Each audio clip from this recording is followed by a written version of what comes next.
অবস্থা আরো অনেক প্রসেস থেকে আসতে পারে, সেটা পরবর্তীকালে আশা করি হবে সেটা। তা আজকে 945তম ক্লাস সম্ভবত। আস্তে আস্তে আমরা 1000-এর দিকে এগিয়ে চলেছি। আমি স্যারকে অনুরোধ করছি এই গুরুত্বপূর্ণ ক্লাসটি আপনি শুরু করুন, এবং আপনার জন্য আমরা সবাই অপেক্ষা করছি স্যার। আর সবাইকে অনুরোধ করছি ভিডিও খুলবেন না বা মিউট খুলে কোনো কথা বলবেন না, কারণ স্যারকে কোনোভাবে ডিস্টার্ব করা চলবে না, এটা মাথায় থাকে যেন সবার। স্যার শুরু করছি। আসসালামু আলাইকুম ওয়া রাহমাতুল্লাহ। আলহামদুলিল্লাহ, হোমিও দর্পণের 935তম ক্লাসে আমি ডক্টর হামিম, আজকে যারা উপস্থিত আছেন বিশেষ করে শ্রদ্ধেয় sir, Ramnath sir, Nilkamal Barman sir সহ সিনিয়র জুনিয়র যারাই আছেন সবাইকে আমি আজকের ক্লাসে স্বাগত জানাই। আপনারা জানেন ইতিমধ্যে আমরা গনোরিয়া এন্ড সাইকোসিস এর উপরে পার্ট 1 আমরা ক্লাস শেষ করেছি। তো আজকে আমরা পার্ট 2 আলোচনা করব। যদি সম্ভব হয় আমরা আজকে এই গনোরিয়া এন্ড সাইকোসিস এর উপরে আলোচনা শেষ করব। আজকে কিছু কমপ্লেক্স বিষয় আছে, আমি চেষ্টা করব সহজ করে আমার মতো করে বলার জন্য। আপনারা মনোযোগ দিয়ে শুনবেন এবং শেষে যদি কোনো প্রশ্ন থাকে আমাদের স্যাররা আছেন, আমি আছি, আমরা চেষ্টা করব উত্তর দেওয়ার জন্য। তো আমরা আজকে শুরু করি। ক্লাস নিচ্ছি।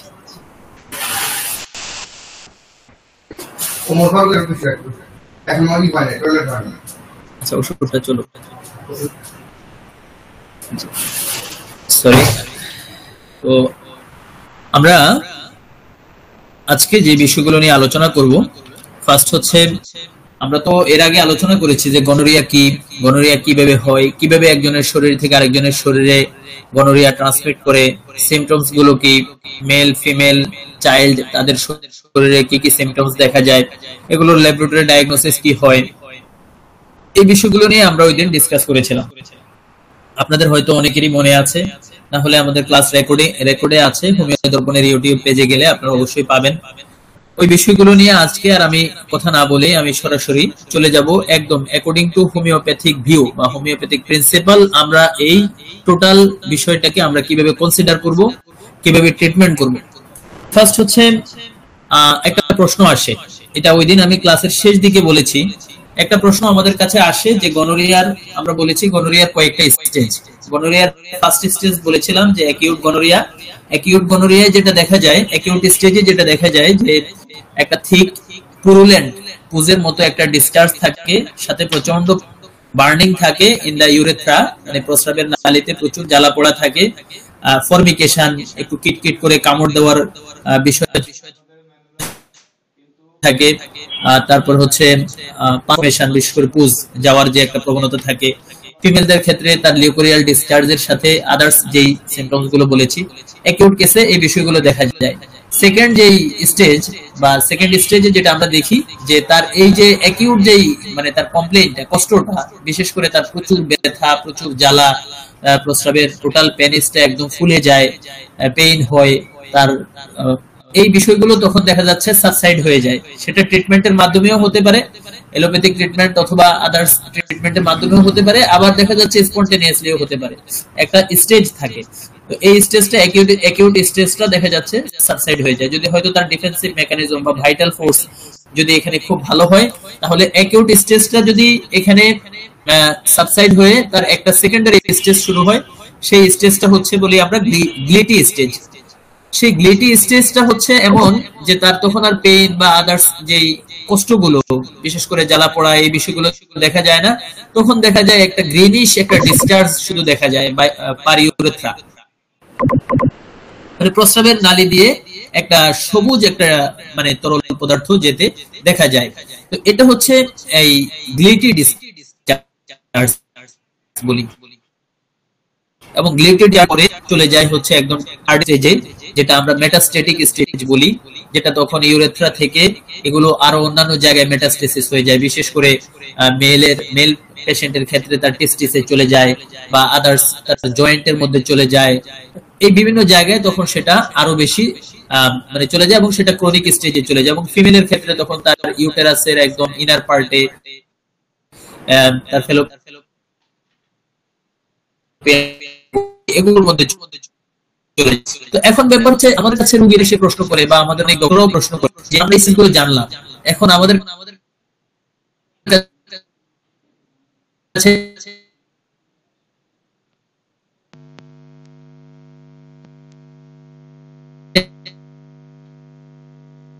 একটা রোগী যদি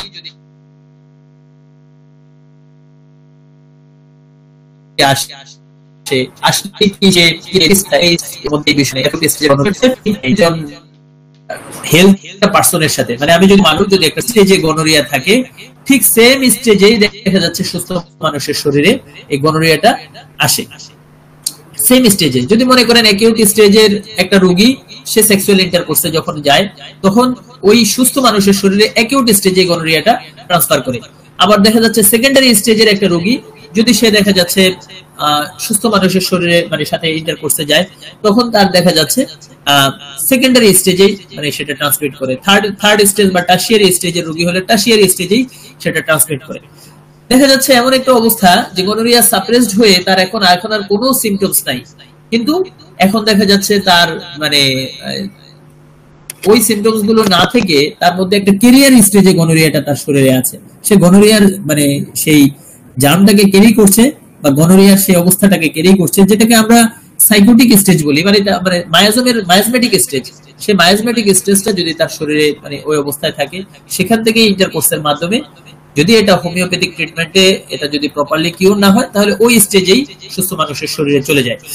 যেমন আমরা এই কথাগুলো যেমন আমরা আমাদের প্র্যাকটিক্যাল লাইফে দেখি, তেমনি ভাবে যদি আমরা রেফারেন্স হিসেবে দেখি, রেফারেন্স হিসেবে আপনি যদি আমি কিছু টেক্সট বুকের কথা বলেছি সেখান থেকে যেমন আমরা এইচ.এ. রবার্টস তিনি কি বলছেন, the transmission of this gonorrheal poison or psychotic poison as the case may be is transmitted in the stage into which the infected individual has arrived.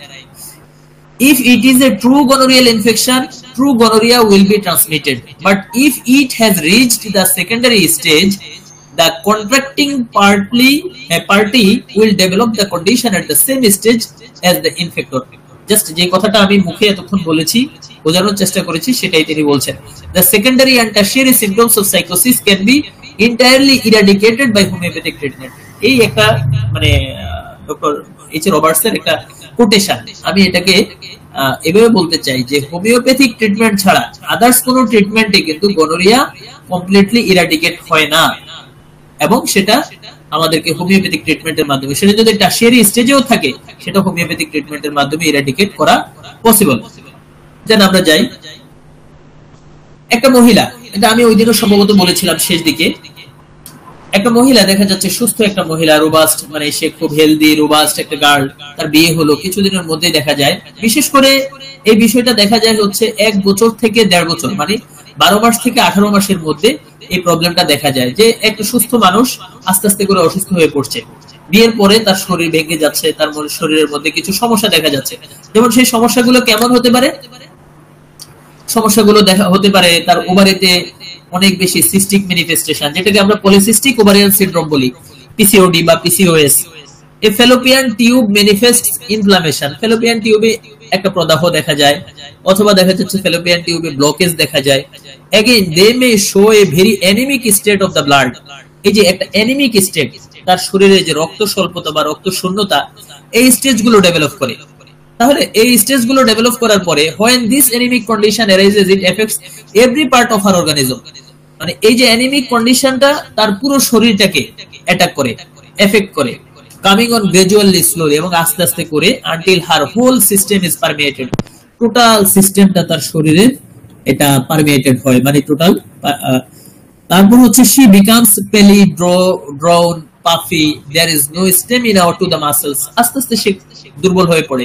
The anemic condition arises from this stigma because psychosis destroys the, এখানে একটা গুরুত্বপূর্ণ কথা দেখেন, psychosis destroys the red blood cells through imperfect oxidation of food.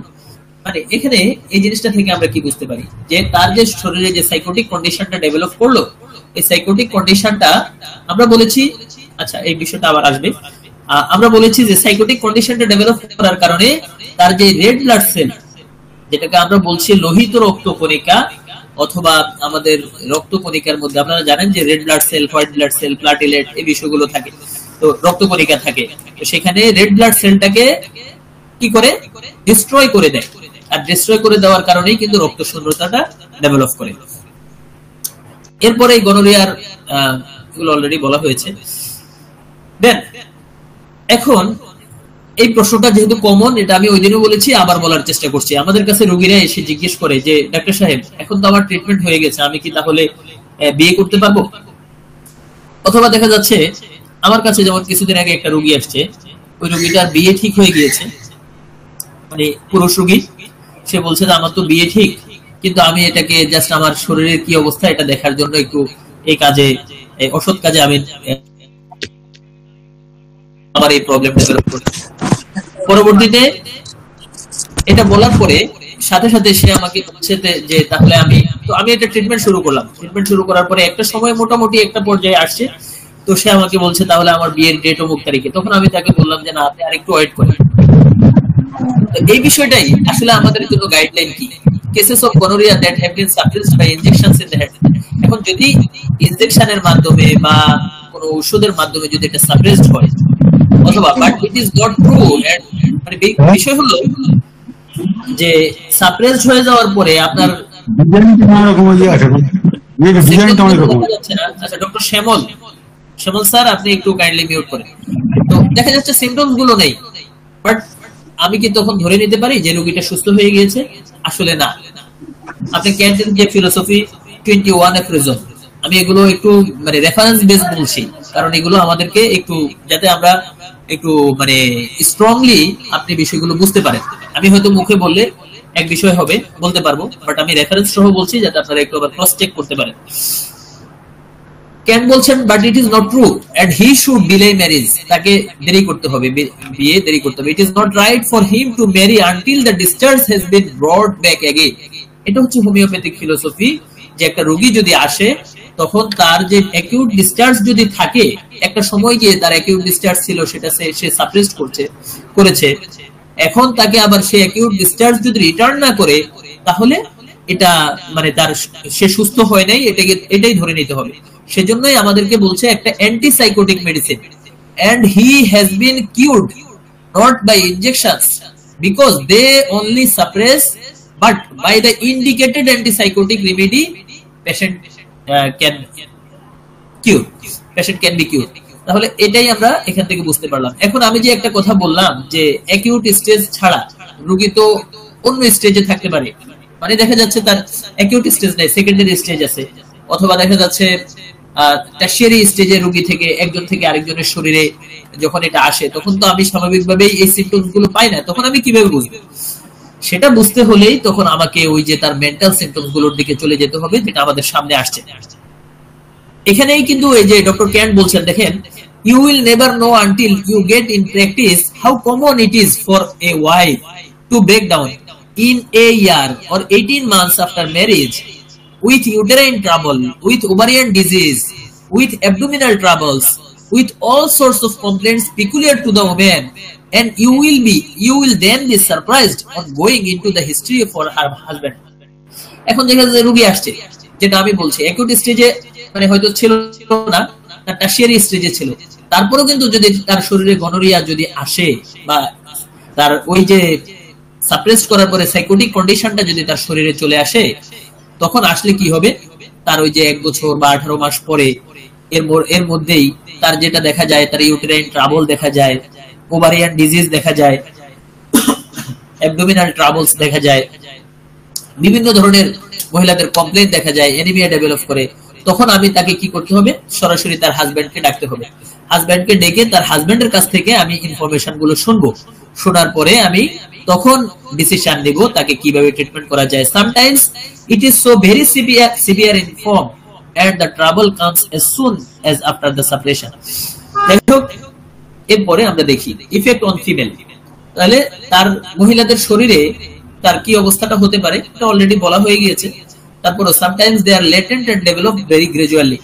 দেখা যাচ্ছে এই সাইকোসিসের একটা nature হলো, যদি মানে একজনের শরীর থেকে আরেকজনের শরীরে এটা যদি আসে, তখন এটা কি হয়, খুব স্লোলি এবং গ্র্যাজুয়ালি, ভেরি গ্র্যাজুয়ালি এটা দেখা যাচ্ছে আপনার ডেভেলপ করে, সিম্পটমস গুলো ডেভেলপ করে, তার ব্লাড গুলো এফেক্টেড হয়, মানে এনিমিয়া ডেভেলপ করে বা আদার্স বিষয়গুলো দেখা যায়।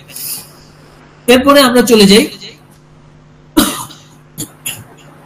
Gonorrhoea diagnosis by clinical feature. আচ্ছা, ক্লিনিক্যাল ফিচার থেকে গনোরিয়া ডায়াগনোসিস করা যায়, সেক্ষেত্রে এখানে নতুন কিছু বিষয় আছে যেগুলো আমি একটু অ্যাড করতে চাই। মেলের ক্ষেত্রে, পুরুষ মানুষের ক্ষেত্রে can be made easily in the male owing to the painful and distinctly marked symptoms. পুরুষদের ক্ষেত্রে আমরা এটা ব্যথা বা তার ওই যে জ্বালা পোড়া বা এই সিম্পটমস গুলো থেকে আমরা ডায়াগনোসিস করতে পারি। ফিমেলের ক্ষেত্রে আমরা ডায়াগনোসিস করতে হলে urinary symptoms of quite a severe character are present.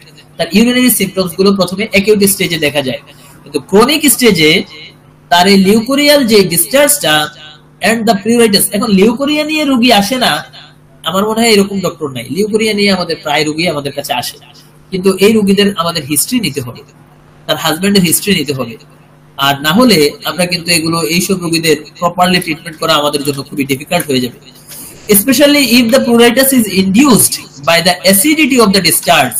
Some women, আচ্ছা এখানে দেখা যাচ্ছে তার ওই যে প্লুরাইটাস মানে কি আপনারা অনেকে জানেন, প্লুরাইটাস বালবা বলে, মানে তার যেই এক্সটার্নাল জেনিটালিয়ার আশপাশ পিউবিস বা তার ভালবা, এগুলোতে দেখা যাচ্ছে চুলকানি ডেভেলপ করে। আর এই চুলকানিটা ডেভেলপ করার পেছনে কারণ হলো তার যে লিউকোরিয়াল ডিসচার্জটা থাকে, এই ডিসচার্জটা খুবই অ্যাক্রিড থাকে, এক্সকোরিয়েটিং থাকে। Some women are so accustomed to vaginal discharges of some kind that they seldom seek medical help in good time. আচ্ছা, এরপরে severity of the pruritus or perhaps severity of vulvitis এগুলো দেখা যায় এবং আরো কিছু বিষয় দেখা যায়। এখন দেখা যাচ্ছে এই বিষয়গুলো দেখা গেলে আমাদের রোগীরা কি করে, তারা স্বাভাবিকভাবেই চলে যায় গাইনিকোলজিস্টের কাছে। গাইনিকোলজিস্ট তখন স্বাভাবিকভাবে কিছু ওষুধ দেয়, কিছু লোশন দেয়, অয়েন্টমেন্টস দেয়। এগুলো দিলে কি হয়, এই রোগীর মধ্যে সাপ্রেশন চলে আসে, আর সাপ্রেশন চলে আসলে এগুলো ইন্টারনাল অর্গানকে এফেক্ট করে, আর ইন্টারনাল অর্গানের মধ্যে যেমন পেলভিক অর্গানগুলো বিশেষ করে তার পিআইডি ডেভেলপ করে। এখন কথা হচ্ছে এই যে লিউকোরিয়া, এটার ট্রিটমেন্ট বা দেখা যাচ্ছে তার এই প্লুরাইটাস, এটার ট্রিটমেন্টের পরে যদি তার পিআইডি পেলভিক ইনফ্লামেটরি ডিজিজ যদি ডেভেলপ করে, তাহলে সেক্ষেত্রেও আমাদেরকে কিন্তু চিন্তা করতে হয়। এখন এই মহিলা যদি প্রেগনেন্ট হয়, স্বাভাবিকভাবেই তার তখন অ্যাবর্শন হয়ে যাওয়ার পসিবিলিটি থাকে, অথবা মিসক্যারেজ হয়ে যাওয়ার পসিবিলিটি থাকে। যেহেতু কথাটা দুইটা চলেই আসছে তাই বলে ফেলি। মিসক্যারেজ হচ্ছে যেটা স্পন্টেনিয়াস, মানে অটোমেটিক হয়ে যায়, সেটা হচ্ছে মিসক্যারেজ। অটোমেটিক বাচ্চাটা পড়ে গেল, সেটা মিসক্যারেজ। আর অ্যাবর্শন হচ্ছে যেটা ফোর্সফুলি করা হয়, যে কোনো মেডিসিনের মাধ্যমে যদি করা হয়, সেটা হচ্ছে অ্যাবর্শন। যেন আমরা যাই সামনে। এখন শুধু এতটুকুর মধ্যেই কি আসলে সীমাবদ্ধ থাকে? আমরা আরেকটু সামনে যাই, দেখেন কি বলছে। Many times we see women who have suffered untold misery from the discharge contracted from their husbands in a latent state. Latent স্টেটে হাজবেন্ডের শরীরে ছিল, সেটা যদি তার ওয়াইফের শরীরে আসে, আর দেখা যাচ্ছে আস্তে আস্তে করে রোগীর শরীর খারাপ হয়ে যায়, and finally died within a few years with a complication of disease. এবং এই গনোরিয়ার কারণে এই রোগীটা আস্তে আস্তে করে তার রোগের জটিলতার কারণে রোগীটা মারা যায়। আমি মানে বিষয়টা কত কঠিন, মানে আর গনোরিয়া কত, আমি একটা কথা মনে পড়ে, সম্ভবত নরেন্দ্রনাথ বন্দ্যোপাধ্যায়ের একটা বই আছে ওষুধ পরিচয়, সেখানে মেডোরিনাম পড়তে গিয়ে দেখলাম কোন এক সময় অনেক আগে, আমার এই কথাটা খুব মনে আছে, যে তিনি বলছেন সাইকোসিস এতই ক্রূর, এতই মানে সে ক্রূর যে অতি সংগোপনে আমাদের শরীরকে, এই শরীর যন্ত্রকে কমপ্লিটলি ডিস্ট্রয় করে দেয়। তো এখানে আমার এই কথাটাই মনে পড়লো যে রোগী একদম শেষ মুহূর্তে গিয়ে তার মানে ডেথ পর্যন্ত হতে পারে। সো আমরা যাই সামনের দিকে। এখন কথা হচ্ছে এফেক্টেড রোগীর ক্ষেত্রে তার আসলে একটা ডিউটি আছে, বিশেষ করে যদি কাপল হয়, হাজবেন্ড ওয়াইফ, হাজবেন্ড আক্রান্ত হয়ে গেল, তখন অবশ্যই তার উচিত হবে ওয়াইফের কাছ থেকে দূরে থাকা, বিশেষ করে সেক্সুয়াল ইন্টারকোর্স থেকে দূরে থাকা। একান্ত যদি প্রয়োজন হয়, অনেক সময় দেখা যাচ্ছে তার ওয়াইফ মানবে না, বা তার ওয়াইফ তাকে সন্দেহ করবে, বা অনেক বিষয় আছে তো পারিবারিক জীবনে, তখন তাকে ওই যে ব্যারিয়ার মেথড, বিশেষ করে কন্ডোম মানে ইউজ করে তাকে সেই অবস্থায় যেতে হবে। এটা শুধু হাজবেন্ডের ক্ষেত্রে না, ওয়াইফ যদি আক্রান্ত হয় তাহলে হাজবেন্ডকে একই পদ্ধতিতে তার মানে সেক্সুয়াল ইন্টারকোর্সে যেতে হবে। এরপরে আমরা মানে বলছি স্টেরিলিটি, যে গনোরিয়ার পরে অনেক রোগী আছে তারা স্টেরাইল হয়ে পড়ে। মানে তার স্টেরিলিটি মানে কি, একদম পার্মানেন্টলি তাদের শরীরে মানে তাদের আপনার বন্ধ্যাত্ব ডেভেলপ করে। এবং কেন ডেভেলপ করে এটা আমি অলরেডি বলেছি ফার্স্ট ক্লাসে। আপনাদের যদি এখন আবার প্রশ্ন থাকে আমি শেষে এটা বলবেন, আমি উত্তর দিব। তো এখানে আমি আপনাদেরকে জাস্ট একটা যেই চ্যানেলের বইতে তিনি সম্ভবত ফ্রান্সের একটা ডাটা তিনি এখানে দিয়েছেন, হ্যাঁ রাইট, ফ্রান্সের। মানে তিনি বলছেন in 24% of the French marriage no children are born, and in 20% মানে হচ্ছে যদি গনোরিয়ায় আক্রান্ত হয় কোনো মহিলা, তাদের ক্ষেত্রে দেখা যায় ফ্রান্সের মানে ফ্রান্সে একজন মহিলা গনোরিয়া আক্রান্ত হলে তার 20% মানে 100 জনের মধ্যে 20 জন মহিলারই কোনো বেবি হয় না, সে ইনফার্টিলিটি ডেভেলপ করে তার মধ্যে। Only one child was born, and for this condition syphilis is given as the cause. The cause of complete sterility lies more frequently. না, এখানে যে কথাটা বলা হচ্ছে সেটা হচ্ছে 24% ফ্রেঞ্চ ম্যারেজ মানে ফ্রান্সের মহিলাদের ক্ষেত্রে যাদের দেখা যাচ্ছে আপনার কোনো বেবি হয় না, আর দেখা যাচ্ছে 20% পেশেন্টের ক্ষেত্রে, 20% মহিলাদের ক্ষেত্রে যাদের একটা বেবি হয় তারপর আর বেবি হয় না। আচ্ছা, এখন আমি আপনাদের কাছে এটা নিয়ে আমার একদম প্র্যাকটিক্যাল এক্সপেরিয়েন্স বলি। আমি যত বেশি প্রাইমারি ইনফার্টিলিটি রোগী পেয়েছি তার চাইতে অনেক বেশি সেকেন্ডারি ইনফার্টিলিটি রোগী পেয়েছি, অনেক বেশি সেকেন্ডারি ইনফার্টিলিটি রোগী পেয়েছি। আচ্ছা, একজন একটা প্রশ্ন করেছেন, আমরা একদম প্রশ্ন উত্তর পর্বে যাব সেটাতে। তো সেকেন্ডারি ইনফার্টিলিটি রোগী অসংখ্য, দেখা যাচ্ছে একটা বেবি আছে 13 বছর, 14 বছর, 12 বছর, তো দেখা যাচ্ছে 9 বছর, তারপর আর বেবি নেই। তারা অনেক ট্রাই করছে, বেবি নেই, বেবি নেই, বেবি নেই। আমি খুব রিসেন্ট একটা পেশেন্ট দেখেছি, সম্ভবত 1 মাসের মানে তার হচ্ছে লাস্ট এই গত মাসেরই মানে অগাস্টের 27 মানে 27 তারিখে তার পিরিয়ড হওয়ার কথা ছিল। তার আগের মাসে 27 তারিখে তার পিরিয়ড হয়েছে, এই মাসের 27 তারিখে হওয়ার কথা ছিল, এখনো তার পিরিয়ড হয় নাই। এবং তার প্রাইমারি সিম্পটমস গুলো, প্রেগন্যান্সির প্রাইমারি সিম্পটমস গুলো তার মধ্যে চলে এসেছে। আশা করছি সে কনসিভ করেছে। তার 14 বছরের একটা বেবি আছে। আমি তাকে মানে মেডোরিনাম M/2 দিয়ে ট্রিটমেন্ট শুরু করেছি, মানে অনলি 1 মান্থ ট্রিটমেন্ট করেছি, 1 মাস। দীর্ঘদিন থেকে তার মানে ট্রিটমেন্ট দিচ্ছে তারা বিভিন্ন জায়গায়, কোনো রেজাল্ট আসছে না। হয়তো এই পেশেন্টের মানে ফাইনাল রিপোর্ট পেলে আমি আরো কনফার্ম হয়ে আপনাদেরকে জানাতে পারবো। তো আমি মানে এই কেসটা বলার পেছনে মেইন উদ্দেশ্য হচ্ছে এটাই যে একটা বেবি হওয়ার পরে যে সেকেন্ডারি ইনফার্টিলিটি অনেক মানে পেশেন্ট এখন আমরা পাই, তাদের পেছনে আসলে আন্ডারলাইং কজ কি কজ, এটা আমাদেরকে খুঁজে বের করতে হবে।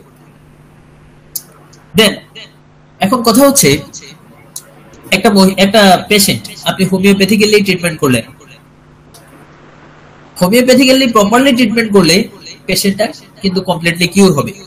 কিন্তু দেখা যাচ্ছে আমাদের কাছে এরকম রোগী আসে 30 বছর আগে সে সেক্সুয়াল ইন্টারকোর্স করেছে, মানে এটা পলিউটেড দূষিত সেক্সুয়াল ইন্টারকোর্স, যার মাধ্যমে তার শরীরে গনোরিয়া আসছে।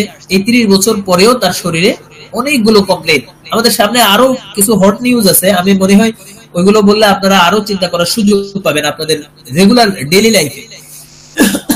তো একটা রোগী ট্রিটমেন্ট করার ক্ষেত্রে রোগটা আবার রিল্যাপস করে, যেটাকে আমরা বলি রিকারেন্ট অ্যাটাক, পুনরায় ফিরে আসা। তো সেক্ষেত্রে দেখা যাচ্ছে তার যদি স্টিমুলেটিং টাইপের ডায়েট যদি সে নেয়, মানে খুবই উত্তেজক খাবার, বিশেষ করে কফি, অথবা দেখা যাচ্ছে এক্সেস ইটিং, ওভার ওয়ার্ক, খুব বেশি ঠান্ডা খাবার, এগুলো খেলেও কিন্তু তার ওই কেসটা আবার রিল্যাপস করতে পারে। বিশেষ করে এলোপ্যাথিক ট্রিটমেন্টের মাধ্যমে যাদের সাপ্রেশন হয়েছে সেগুলো আবার রিল্যাপস করে বারবার দেখা যায়। সো এই যে বারবার রিল্যাপস করে আসা, বারবার রিল্যাপস করা, এটাকে ডক্টর জে.এইচ. অ্যালেন বলছেন it is a chronic miasm, and chronic myasm is only cured by and through the law of similia. দেন আমি যাই ট্রিটমেন্ট। ট্রিটমেন্টের কিছু অপশন নিয়ে আমাদের কথা বলতে হবে। আমি এখানে অনেকগুলো বিষয় চলে এসেছে, তারপরেও আরো কিছু বিষয় আছে। আচ্ছা, এলোপ্যাথির সাথে কন্ট্রোভার্সি মনে হয় আমাদের এতক্ষণের আলোচনার মাধ্যমে আমরা বুঝতে পেরেছি। এলোপ্যাথিতে ইনজেকশন দিয়ে বা কোনোভাবে সাপ্রেশন করলে মনে করেন রোগী কিউর হয়ে গিয়েছে, বাট হোমিওপ্যাথিতে প্রপারলি কিউরের জন্য একটা রাইট অ্যান্টিসাইকোটিক মেডিসিনের প্রয়োজন হয়। অ্যাকিউট স্টেজে থাকলে সেটা আবার তাকে মানে ব্যাক করতে হয় তার ওই ডিসচার্জটা, বাট ক্রনিক স্টেজে থাকলে সেটাকে আমরা প্রপারলি ট্রিটমেন্ট করলে অ্যান্টিসাইকোটিক মেডিসিনের মাধ্যমে সেটা কিন্তু পেশেন্ট কিউর হয়। এখন ব্যাপার হচ্ছে একটা রোগী সে ক্রনিক স্টেজে বা সেকেন্ডারি স্টেজ বা টার্সিয়ারি স্টেজে আছে, যেখানে তার কোনো ডিসচার্জ ছিল না, তার যখন শরীরে মানে ইনফেক্টেড পার্সনের শরীর থেকে যখন তার শরীরে আসছে সেখানে কোনো অ্যাকিউট ডিসচার্জ ছিল না। তো এই রোগীর ক্ষেত্রেও যখন আমরা ট্রিটমেন্ট করব সেখানে কোনো ডিসচার্জ ফিরে আসার কোনো সুযোগ নাই। ডিসচার্জ ফিরে আসা ছাড়াই রোগীটা সুস্থ হয়ে যাবে, এটা আমাদেরকে মনে রাখতে হবে। আমরা যে ডায়েট এন্ড লাইফস্টাইল মডিফিকেশন, এটা আমাদের জন্য খুবই গুরুত্বপূর্ণ। হ্যানিম্যান তার লেসার রাইটিং এর 58 নাম্বার অ্যাফরিজম এখানে কি বলছেন? We should advise A mild vegetable diet. এই রোগীদের ক্ষেত্রে আমাদের মাইল্ড ভেজিটেবল ডায়েট দিতে হবে। Forbid the employment of acid salt. Acid salt মানে টাইপের অনেকগুলো ফুড আছে, ফ্রুটস আছে, এগুলো আমাদেরকে অ্যাভয়েড করতে হবে। অফ স্পিরিচুয়ালস, লিকারস এন্ড স্পাইসেস, মানে খুব আপনার মশলাযুক্ত খাবার অথবা অ্যালকোহল, এগুলোকে বিশেষ করে স্পেশালি পিপার, এখানে কি বলছে স্পেশালি পিপার, বিশেষ করে মরিচ, ব্রান্ডি, পিকলড, বিশেষ করে আপনার খুব মশলাযুক্ত আপনার আচার, স্মোকড মিট যেটাকে আমরা বলি বারবিকিউ টাইপের মিট, অফ পর্ক, পর্কের মানে শুকরের গোশত, অফ ফ্যাট মানে fatty food, all indigestible articles and all excesses in eating, মানে এবং অতিরিক্ত খাবার এগুলোকে অ্যাভয়েড করে চলতে হবে। হ্যানিম্যান এখানে একটা কথা বলছেন যে the penis should be frequently bathed or washed in tepid milk। এখানে তিনি বলছেন যে তার পেনিসটাকে বারবার ধুইতে হবে, এবং সেক্ষেত্রে তিনি বলছেন একটা কথা বলছেন যে কুসুম গরম দুধ দিয়ে ধুইতে হবে। এটা কেন বলছেন এটা আমি জানি না, বাট আমি পরবর্তীতে আরো অনেক জায়গায় পেয়েছি এরকম, মানে ধোয়া ধুইয়ের কোনো বিষয় না। ইন্টারনাল হোমিওপ্যাথিক ট্রিটমেন্টের মাধ্যমে, অ্যান্টিসাইকোটিক ট্রিটমেন্টের মাধ্যমে রোগী সম্পূর্ণরূপে সুস্থ হয়।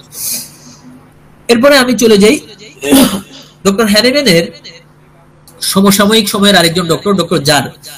তিনি বলছেন সিঙ্গেল কাপ অফ কফি, মানে তার ক্ষেত্রে তিনি একটা এই ধরনের রোগীর ট্রিটমেন্ট করতে গিয়ে দেখছেন সিঙ্গেল কাপ অফ কফি, মানে এক কাপ কফির মাধ্যমেও দেখা যাচ্ছে, কফি খাওয়ার মাধ্যমেও রোগী সেই ডিসচার্জটা আবার রিটার্ন করে এবং সেটা রোগীর অবস্থা খারাপ হয়ে পড়ে।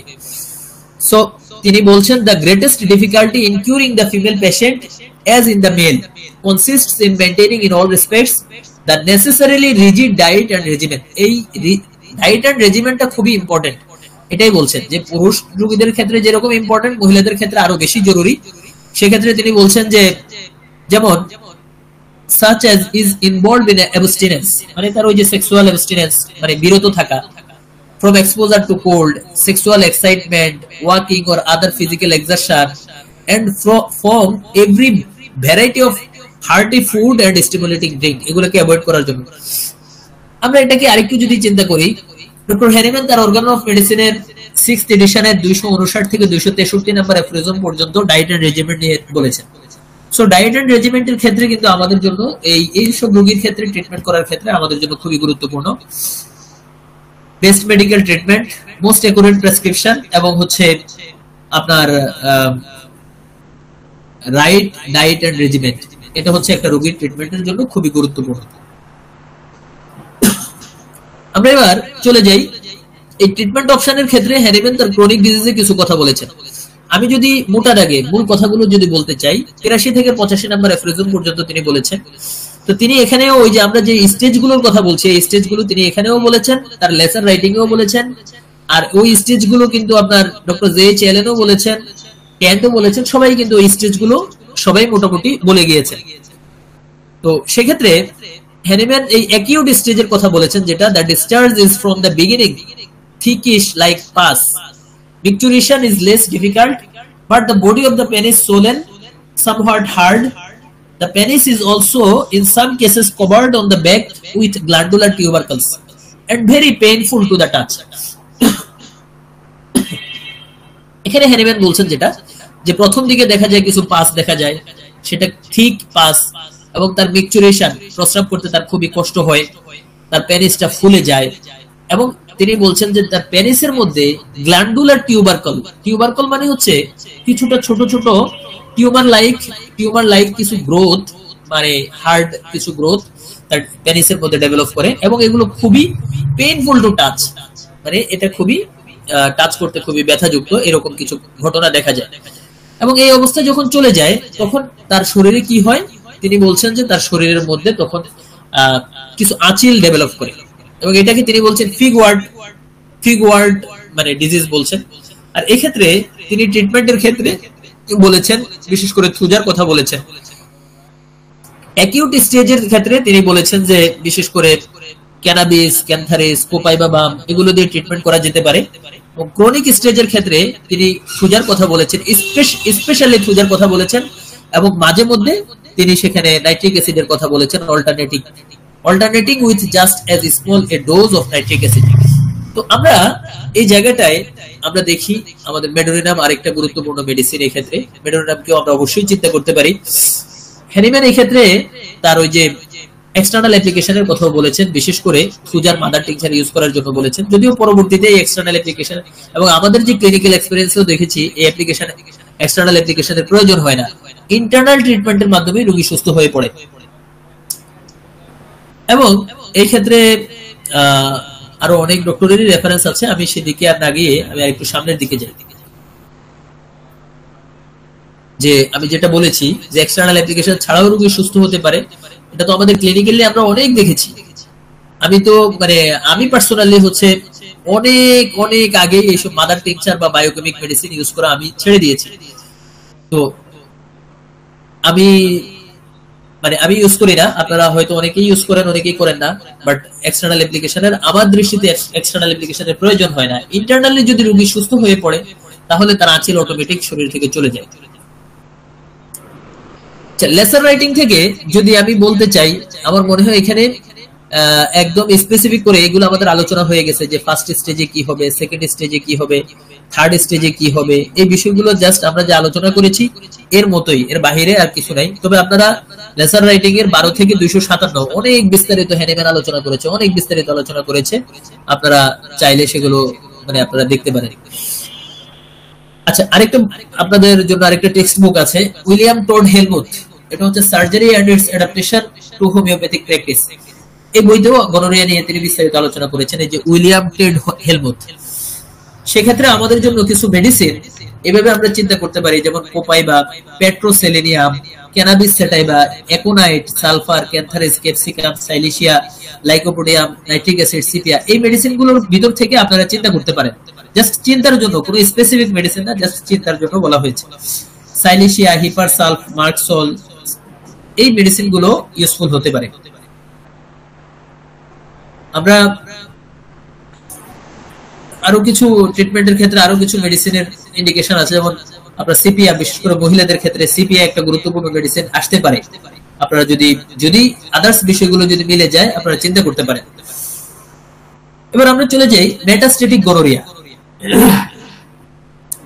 মেটাস্টেটিক গনোরিয়া হচ্ছে গনোরিয়া যখন তার যেই ফার্স্ট অর্গান, মানে first part of the urogenital tract, এখান থেকে যখন সেটা মেটাস্টেসিস হয়ে মানে ভিতরের দিকে যখন চলে যায়, ইন্টারনাল অর্গানগুলোকে যখন এফেক্ট করে, যেমন তার প্রোস্টেটে ইনফ্লামেশন তৈরি হয়, টেস্টিসের মধ্যে ইনফ্লামেশন তৈরি হয়, যেটাকে আমরা অর্কাইটিস বলি।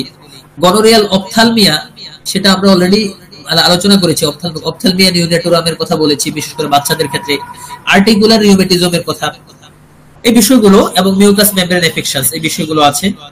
এগুলো নিয়ে আমি আলোচনা এখানে না গিয়ে আমরা একটু সামনের দিকে চলে যাই। অর্কাইটিস ম্যানেজমেন্ট সহ আরো বিশেষ অনেকগুলো বিষয় আছে।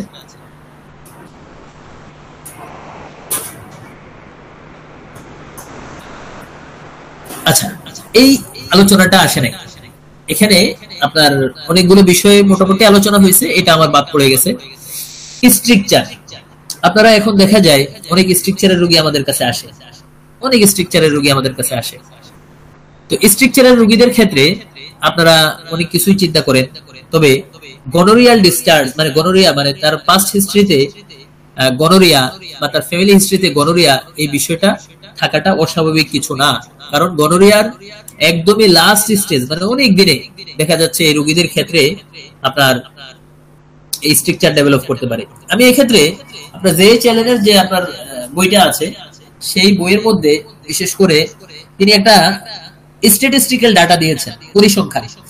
স্যার হেনরি থমসন তার একটা ডাটা দিয়েছেন। সেখানে তিনি বলেছেন যে স্ট্রাকচার ডেভেলপমেন্টের কথা বলেছেন তিনি, যে প্রায় 164টা কেস তার ছিল। 164 কেসের ক্ষেত্রে দেখা যায় যারা গনোরিয়ায় আক্রান্ত হয়ে স্ট্রাকচার ডেভেলপ করেছে, এদের ক্ষেত্রে দেখা যায় 10 cases of structure acquired during the acute state, মানে অ্যাকিউট স্টেটেই তার স্ট্রাকচার ডেভেলপ হয়ে গিয়েছে। এটা হচ্ছে 10টা কেসে। 70 ডিউরিং দ্য ফার্স্ট ইয়ার, 70টা কেসে দেখা যায় প্রথম বছরেই তার স্ট্রাকচার ডেভেলপ করেছে।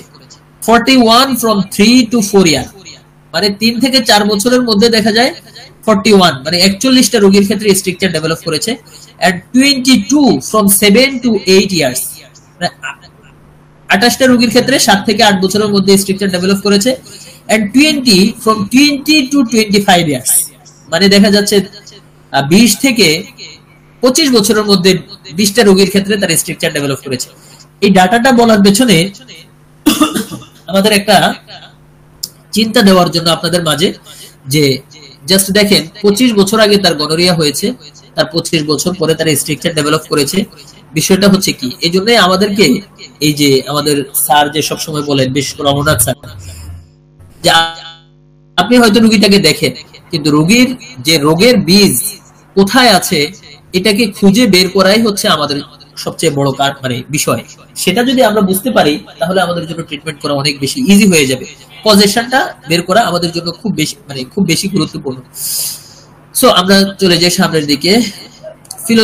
কিছু ফিলোসফিক্যাল কথাবার্তা, অলরেডি অনেকগুলো ফিলোসফিক্যাল কথাবার্তা আসছে, আমরা আরো কিছু কথাবার্তা বলি এখানে।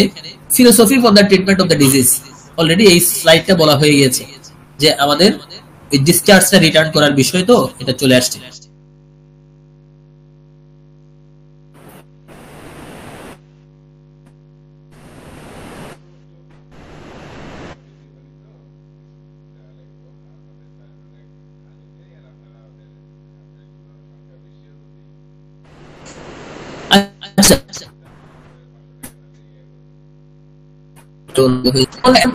একটু আলোচনায় যাই, গনোরিয়া সাইকোসিস। সো আমরা এই বাকি কিছু সময় নিব গনোরিয়া এন্ড সাইকোসিস এর উপরে কথা বলতে। গনোরিয়া নিয়ে আমরা বিস্তারিত আলোচনা করেছি, এটা নিয়ে আর বলার কিছু নেই। সাইকোসিস কি?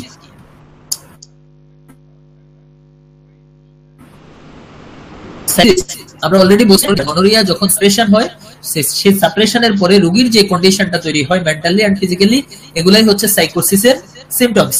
আর এভাবেই সাইকোসিসটা একজন মানুষের শরীরে আসে। আমরা এখানে দেখি সাইকোসিসের ব্যাপারে কি বলা হয়েছে। If the gonorrhea is thoroughly and completely cured, practically no psychosis ever develops. দেখেন, গনোরিয়া যদি কমপ্লিটলি কিউর হয় বাই সিমিলার ট্রিটমেন্ট, তাহলে আর সাইকোসিস এখানে ডেভেলপ করে না। Sycosis is established after a suppressed gonorrhoea, gonorrhoea সাপ্রেশনের পরে এস্টাবলিশড হয়। When the acute infection is driven in upon the vital energy by external methods of suppression, acute stage-টা যদি acute infection-টা যদি suppression হয়, and it then becomes a systematic stigma permeating every living cell of the organism and transmitting its deadly destructive forces to the offspring, as well as retaining the full destructiveness of its power in the original individual.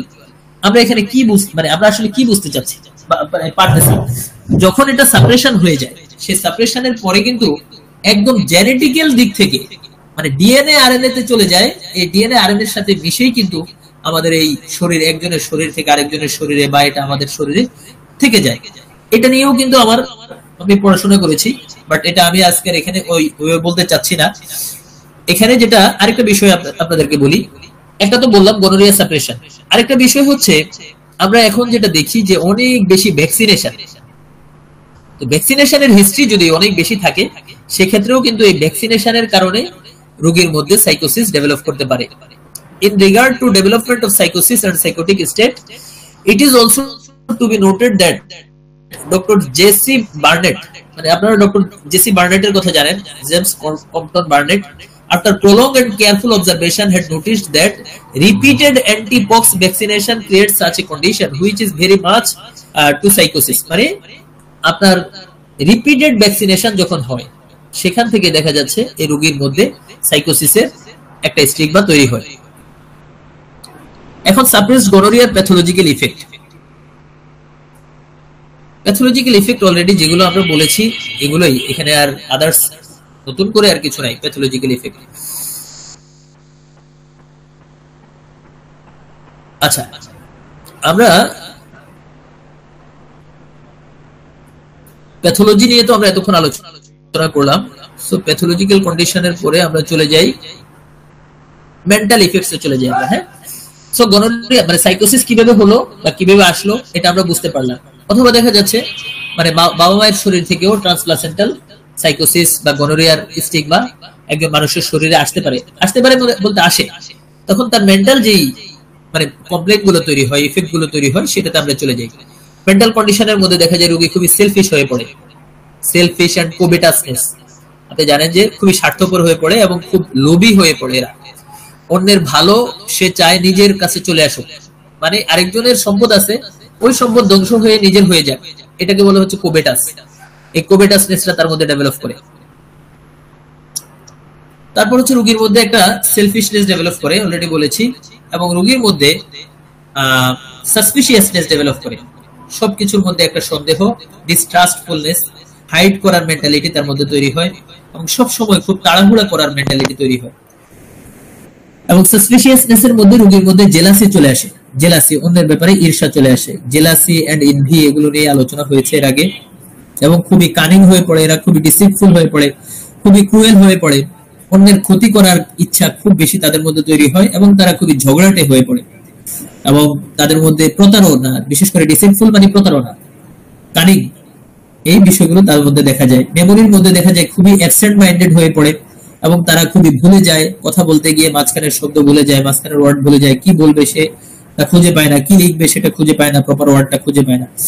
তার মধ্যে চলে আসে একটা fixed idea develop করে এবং suicidal tendency develop করে। So এখানে একটা গুরুত্বপূর্ণ কথা, সুইসাইডাল টেন্ডেন্সি, আমরা জানি যে সুইসাইডাল টেন্ডেন্সি থাকা মানেই হলো সিফিলিটিক মানে কন্ডিশন। আসলে এটা না, আমার মনে হয় এটা নিয়ে আলোচনার খুব বেশি দরকার নাই, কারণ অমরনাথ স্যার এই গ্রুপে সুইসাইডাল টেন্ডেন্সি কখন সোরিক হবে, কখন সিফিলিটিক হবে, কখন সাইকোটিক হবে, এটা নিয়ে অনেকবার আলোচনা করেছেন। তবে সাইকোসিসের সুইসাইডাল টেন্ডেন্সিটা একটা ক্রিমিনাল ইনসেনিটি বা ক্রিমিনাল সুইসাইডাল টেন্ডেন্সি তার মধ্যে হবে। যেমন সুইসাইডাল এন্ড হোমিসাইডাল, মানে দুই ক্ষেত্রেই তার মধ্যে এটা দেখা যাবে। অন্যকে হত্যা করার ক্ষেত্রেও তার ক্রিমিনাল ইনসেনিটি এবং নিজেকে সুইসাইড করার ক্ষেত্রেও তার মধ্যে ক্রিমিনাল ইনসেনিটি দেখা যাবে। কিছু ফিক্সড আইডিয়া থাকে তার মধ্যে, ফিক্সড আইডিয়া ডেভেলপ করে।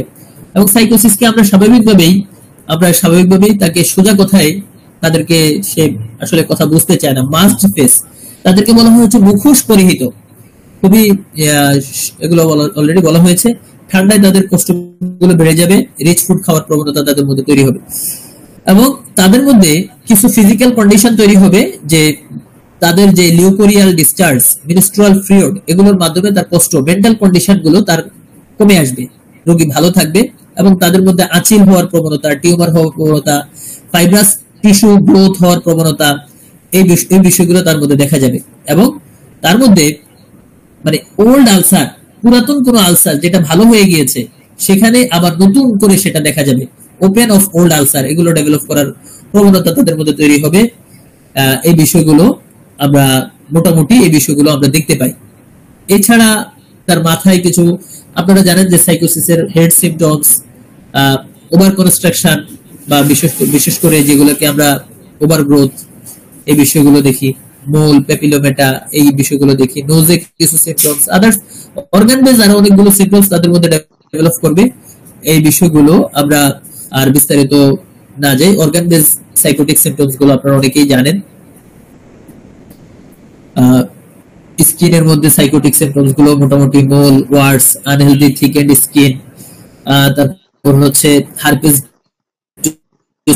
জোস্টার, সাইকোটিক ম্যালিগন্যান্স স্কিন, বারবার ইচ, এই বিষয়গুলো তো দেখা যাবেই। এবং সাপ্রেশনের পরে কি কি রেজাল্ট হতে পারে এগুলো নিয়ে আমরা আলোচনা করেছি। আমার মনে হয় যে মোটামুটি এই আলোচনাগুলোর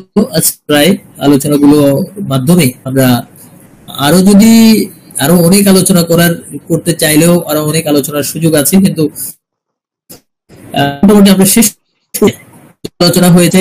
আচ্ছা, আরেকটা হচ্ছে লিথিক আর ইউরিক অ্যাসিড ডায়াথেসিস, এই বিষয়গুলো আমরা সাইকোটিক পেশেন্টের ক্ষেত্রে দেখি। এই বিষয়গুলো বলে আমার আজকের আলোচনা এখানেই শেষ করলাম। দীর্ঘক্ষণ আমার সাথে থাকার জন্য, শোনার জন্য ধন্যবাদ জানাই। অনেকগুলো বিষয় আলোচনা করলাম, অনেকগুলো স্লাইড আলোচনা করেছি, কারোর জন্য হয়তো কঠিন হয়েছে। আমি এই বিষয়গুলো আপনাদের কাছে ক্লিয়ার করার জন্য এখানে আমি শেষ করলাম।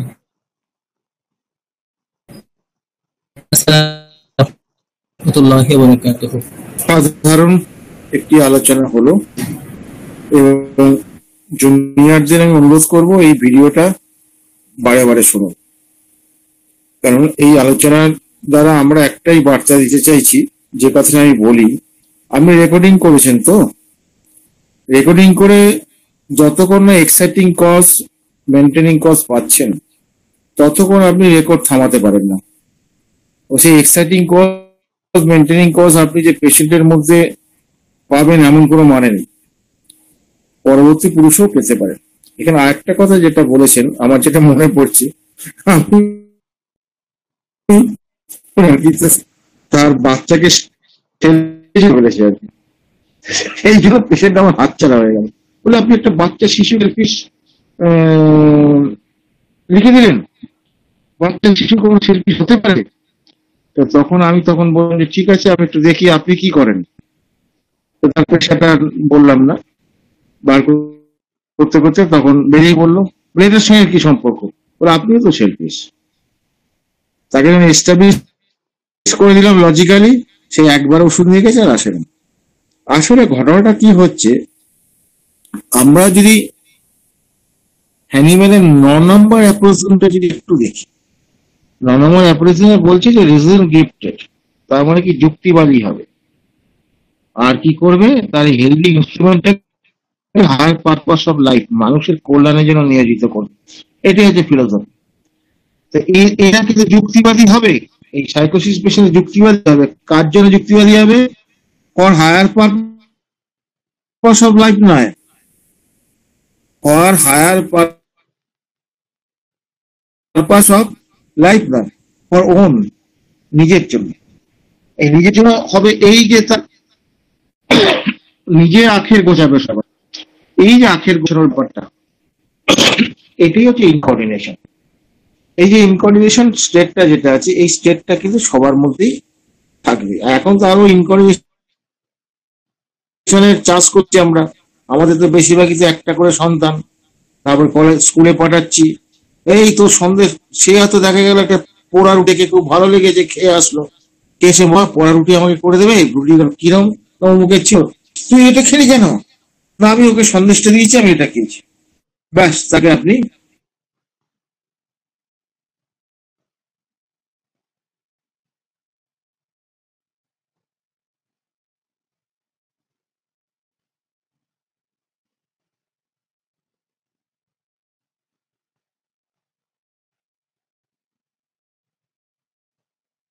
সঠিক পেশেন্টের একটা আইসোলেটেড হয়। এই যে আপনি যখন সিজোফ্রেনিয়া বলুন, ডিপ্রেশন,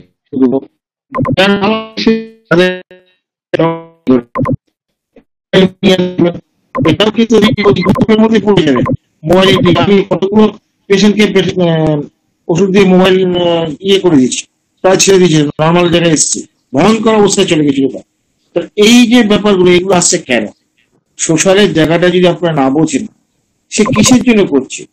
আমরা কিন্তু প্রত্যেকেরই আমাদের চাহিদা আছে, চাহিদা আর লোভ এই দুটো এক নয়। কিন্তু আজকে একজন ভালো হোমিওপ্যাথ হতে গেলে আপনাকে কিন্তু অ্যানিম্যালের নির্দেশ কি, চাহিদাটাকে কমাতে হবে। কেন কমাতে হবে? কারণ যেহেতু আপনি সৎ পথে রোজগার করছেন, আর্লি লাইফে আপনার ভালো রোজগার হবে না। তা এইটা আমাদের মাথায় রাখতে হবে। আমি যেমন ডক্টর কেশি দাসকে বলেছিলাম, স্যার আপনার কাছে শিখে আমার বিরাট ক্ষতি হয়ে গেছে। ক্ষতি কেন হয়ে গেছে? স্যার আমি এই 85 সালে আমি অ্যামাউন্টটা বলছিলাম, যথেষ্ট ভালো অ্যামাউন্ট আমি রোজগার করতাম। আপনার কাছে আমার শিখে ধীরে ধীরে রোগী কমতে শুরু করলো। এখন এমন অবস্থা যে মেসের টাকা জোগাতে আমার দম বেরিয়ে যাচ্ছে। তখন স্যার হেসে বলেছিলেন যে তোর যা ভুড়ি আছে বছর খানেক না খেলেও চলবে। দেখ, নীতিকে কখনো ত্যাগ করবি না। স্যার কি তোমার তোর এইটা হচ্ছে অরিজিনাল তোর প্রাপ্য, আগেরটা যেটা ছিল প্রাপ্য ছিল না। তোর প্রেসক্রিপশন যত ভালো হবে পেশেন্ট কিন্তু কম আসবে, তো ভালো থাকলেও ডিলে করবে। এটাই হচ্ছে বেশিরভাগ ক্ষেত্রে হবে। এবং আমরা যদি নিজের এই জায়গাটাকে যদি নিজের এই স্বার্থ বা নিজেকে বাড়ানোর যে প্রবণতাটা, এই সাইকোটিক চার্জটা যদি মনের মধ্যে না করি, কাল্টিভেশন যাকে বলে, তাহলে কিন্তু আমরা রোগীকেও ভালো চোখে দেখতে পাবো। কারণ সাইকোসিসের পেশেন্টের মধ্যে একটা মজা কোথায় ফিক্সড আইডিয়া কথাটা বলেছেন, ফিক্সড আইডিয়া হয় না। সাইকোটিক পেশেন্ট হচ্ছে পারসিস্টেন্সি হচ্ছে তার নেচার, পারসিস্টেন্সি যেটাই হবে সেই জায়গায় ফিক্সড হয়ে যাবে সে। এইটা তার হচ্ছে মূল ব্যাপার। তার এই যে সে লোভ লোভ লোভ আরো মোর মোর মোর, এই যে তার শুধু নিজের জন্য, এত তো তার প্রয়োজন নেই। তার কি প্রয়োজনে অতিরিক্ত সে গ্রহণ করছে, দ্যাট ইজ ইনকর্ডিনেশন। এবার ব্যাপার হচ্ছে কি ছেলে মেয়েকে পড়াচ্ছে, সেখানেও হিসেব করছে আমি এত টাকা খরচা করছি, ছেলেটাকে এইভাবে পাশ করলে এই চাকরি পাবো, ওই করবে তমুক করবে। কেউ মানুষ করার ব্যাপার নেই। আমার এক আত্মীয় খুব কষ্ট করেই বলেন যে বেশি মানুষ করবে না। আর কেন? বেশি মানুষ করলে পরে ছেলে পেলে বিদেশে গিয়ে গোলামি করবে। তুমি তো পাবেই না, কারণ তার দুই সন্তান ওই রকম আমেরিকা আছে, একজন ইয়েতে আছে। সে বড় আফসোস করে বলছে। তাহলে ঘটনাটা কি দাঁড়ালো? এখানেও সেই ব্যাপার যে আমার কোনটা উচিত অনুচিত, কোন জায়গাটা আমার বোধ, এই যে বোধ বোধ শক্তি, এই যে আন্ডারস্ট্যান্ডিং এর গন্ডগোল, যেটা আমরা বলি যে সিকনেস কোথায়, আন্ডারস্ট্যান্ডিং এ তো সে এই দেশের মানুষ হলো, এই দেশের বহু মানুষের কাছে শিখে সে জ্ঞানী হলো, কিন্তু সে গিয়ে কি করছে, উপকারটা কার করছে, বিদেশে করছে। তার পক্ষে সে অনেক যুক্তি দিয়ে দেবে, ওই যে বললাম এরাও reason gifted for own purpose. Animal বলেছেন ফর হায়ার পারপাস। আর এদের মূল ব্যাপারটা যে ওন পারপাস। চারিদিকে তাকিয়ে দেখুন জগৎটা কোন জায়গায় দাঁড়িয়ে আছে। তারপরে আজকে আপনারা যখন এই কেস টেকিং করবেন, একটা কথা বারবার হামিম স্যার বলেছেন যে মহিলাদের ক্ষেত্রে ওই আফটার ম্যারেজ, আফটার শুধু মহিলাদের ক্ষেত্রে না, বহু পুরুষকেও আমি ওষুধ দিতে বাধ্য হয়েছি। তখন তার ওই মহিলার ইয়েটা করেছি, রেকর্ডিংটা নিয়েছি, তার এই স্ট্যাটাস, তার চেহারা ছবি, তার কিছু কিছু জিনিস আমরা নিয়েছি। এইগুলো নিয়ে যদি আপনি করতে পারেন তাহলে দেখবেন খুব ওই কেসিটা বড় মধুর, বড় সুন্দর, ভীষণ মজার ব্যাপার। এবং যখন আপনি সোর্সটাকে বুঝবেন, এই যে আজকাল কি শিক্ষা দেওয়া আছে রেপার্টারেশনে, এরা তুমি যে কটা সিমটম পাবে সেই কটাকে যোগ করবে, যোগ করে যেটা বেশি হবে সেটা দেবে। অ্যানিম্যান কি কখনো তা বলেছে? অ্যানিম্যান 150cc বলছে আনকমন পিকিউলার সিমটমস বলছে। যে আনকমন পিকিউলার সিমটম মানে কি, একটা সিমটমের কিছু বৈশিষ্ট্য থাকবে যেটার জন্য সে আনকমন হবে। আর এই বৈশিষ্ট্যটাই তো ম্যানাজমেটিক বৈশিষ্ট্য, এটা ছাড়া তো হবে না। এবং সেই ক্ষেত্রে আমাকে দেখতে হবে ওই সিমটমের পেসটা কিরকম। এই যে স্যার বারবার বলছে ধীরে ধীরে ডেভেলপ করবে, স্যার বলেছেন কিন্তু দিস ইজ পেস। একটা ওষুধের যখন আপনি দেখছেন তার পেসটা দেখবেন না, শুধুমাত্র সিমটম গুলো দেখে হলে পেসটা না মিললে কাজ করা হবে, কিচ্ছু হবে না। এগুলো বাস্তব আমরা করে দেখেছি, বিশ্বাস নয় কেন্টের ল্যাপটপের করে কেন সেখানে একদম জোট গলা বলেছে। পেস হলো ইন্টেন্সিটি। এই ইন্টেন্সিটি মানে সে কতটা তীব্র, কতটা বিস্তারিত, বা কতটা সেটা মেটাস্টাসিস হয়েছে। এটা মেটাস্টাসিস কতটা বলে একটু অন্যরকম লাগবে। আপনাকে দেখতে হবে যে আপনি শুধু না, আপনার পূর্বপুরুষের ওই বৈশিষ্ট্যটা ছড়িয়ে আছে, এই অর্থে মেটাস্টাসিস। তার মানে কি ওইখান থেকে আমরা মেটাস্টাসিস হয়েছে, উল্টো দিক থেকে ধরছি আমি, আমার পূর্বপুরুষ থেকে আমরা মেটাস্টাসিস হয়েছে সাইকোসিস।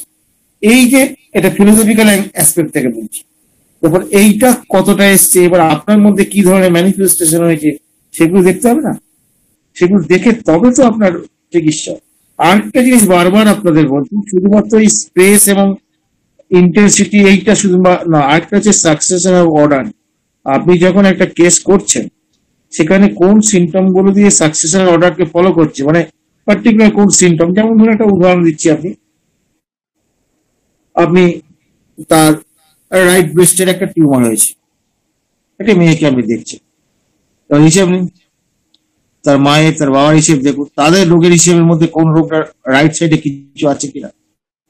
যদি সেটা রাইট সাইডে যদি দেখা যায় যে তার ব্রেস্ট পেন হয়তো ছিল না, তার মায়ের হয়তো আঁচিল ছিল মুখে কিছু রাইট সাইডে, এই যে আপনি বার করতে পারলেন, এই যে রাইট সাইডে বার করতে পারলেন, দ্যাট ইজ সাকসেশন অফ অর্ডারটা। এই সাকসেশন উত্তর দিকে চলতে এই যে আসছে রাইট সাইডটা, এমনি সিম্পল রাইট সাইডের গুরুত্ব যতটা বেশি, এই যে এই ধরনের যদি হয়, তার হয়তো ইয়ে ছিল দুটো তিনটে পুরুষ ধরে এই রাইট সাইড কভার করছে, এই রাইট সাইডটা কিন্তু মেন্টাল সিমটমের মতন অত্যন্ত গুরুত্বপূর্ণ, এবং এর ইন্টেন্সিটিটা তিনটে পুরুষে বিদ্যমান আছে। তাহলে এর ইন্টেন্সিটি বা গভীরতাটা নিশ্চয়ই আন্দাজ করতে পেরেছেন। এই জায়গাগুলো কিন্তু আপনি বাদ দিতে পারবেন। এইগুলোকে নিয়েই যদি রেপারেটরি দরকার হয়, অবশ্যই দরকার হয়, তখন কি করতে হবে, এই জায়গাগুলো নিয়ে ছোট্ট করে ম্যাচিং করে দেবেন, কয়েকটা ড্রাগ এসে গেছে। এই অল্প একটা ড্রাগ চলে আসার পর এইবার আপনি এই বিরোধী একটু দেখে নেন, দেখবেন চট করে আপনার ইয়ে হয়ে যাবে, ওই প্রেসক্রিপশনটা করতে পারবে এবং খুব মার্ভেলাস প্রেসক্রিপশন হবে। মানে ব্যাপার হচ্ছে যে এইটা কিন্তু একটা প্রসেস, যে প্রসেসটা আপনি যত প্র্যাকটিস করবেন, কখনো ভুল করবেন, কখনো ঠিক করবেন, এই করতে করতে কিন্তু আপনার পারফেকশনটা আসবে, এবং যত পারফেকশন আসবে তত কিন্তু হোমিওপ্যাথির সৌন্দর্যটা আপনার কাছে ফুটে আসবে। আপনি কিন্তু অসাধারণ প্রেসক্রিপশন করবে, নিজেই তাজ্জব হয়ে যাবেন। এবং আমরা প্রত্যেকেই এরকম তাজ্জব হই, এই উদ্দেশ্যে হয়ে যাওয়ার পরে আমাদের আশা, আমরা প্রত্যেকেই যেন আনন্দ পাই, আনন্দে ভরপুর থাকি যায়।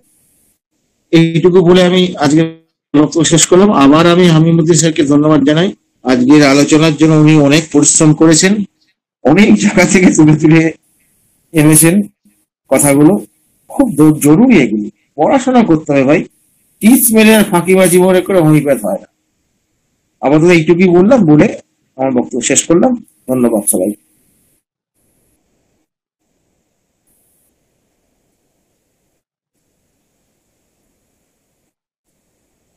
আর আর কটা বাজবে? 11টা 6 বেজে গেছে। আর কি রাত জাগবো আমরা, না বন্ধ করে দেবো? আমরা তো বেশি জাগি না এখন আর। কারো কোনো প্রশ্ন আছে কি? ছোটখাটো একটা দুটো প্রশ্ন নেওয়া যেতে পারে। হ্যাঁ, যদি কারো প্রশ্ন থেকে থাকে তাহলে প্রশ্ন করুন। আজকে আমি একটু বেশি সময় নিয়ে ফেলেছি, কারণ লোকটা সামলাতে পারিনি। এত সুন্দর বলেছে আমাদের হামিমুদ্দিন স্যার, মানে সত্যি আজকে ক্লাসটা তুখুর ক্লাস, এবং জুনিয়রদের বলবো এই ভিডিওটা কয়েকবার শুনুন, এটা সারা জীবন কাজে লাগবে। এটাকে যত ভালো বুঝবেন তত ভালো প্রেসক্রিপশন হবে।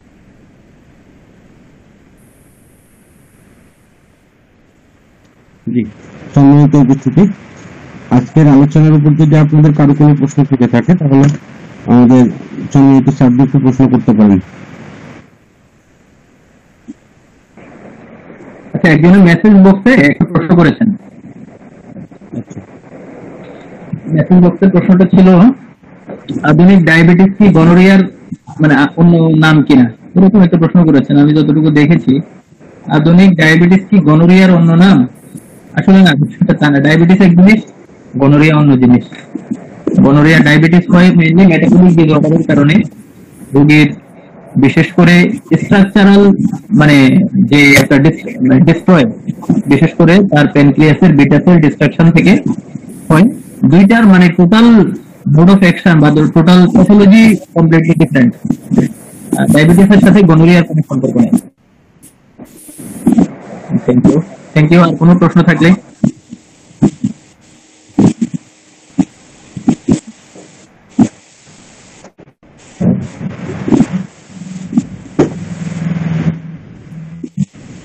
আর কারো কোনো প্রশ্ন আছে? যদি প্রশ্ন থাকে তাহলে প্রশ্ন করতে পারেন।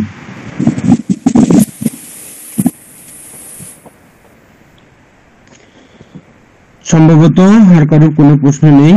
আমাদের রাত্রি 11টা 38 বেজে গেছে। সম্মানিত উপস্থিতি, আমরা আজকের মতো আমাদের আলোচনা এখানে সমাপ্ত ঘোষণা করছি। আগামী শুক্রবারে আবার আমাদের আলোচনা আছে, কখন কি বিষয়ে আলোচনা হবে সেটা আমরা দর্পণে নোটিশ করে দেব। সে পর্যন্ত সকলেই ভালো থাকুন, সুস্থ থাকুন। শুভরাত্রি।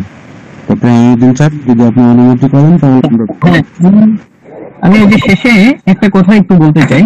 শেষে একটা কথা যারা আছেন সবার উদ্দেশ্যেই বলতে চাই। মেইনলি হচ্ছে আজকে আমরা যে টপিকসের উপর আলোচনা করলাম,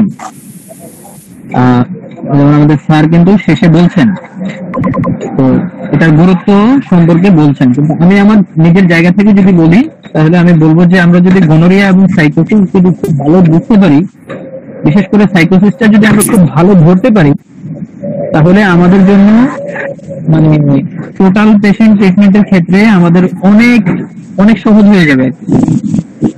তারপরে সিফিলিসটা যদি আমরা আরো ভালো বুঝতে পারি, তাহলে বলা যায় যে আমি মনে করি 70% মোটামুটি যাদের ক্ষেত্রে মায়োজেটিক ট্রিটমেন্ট, ক্রনিক ডিজিজের ট্রিটমেন্টের দিক থেকে আমাদের জন্য অনেকটা হেল্পফুল হবে।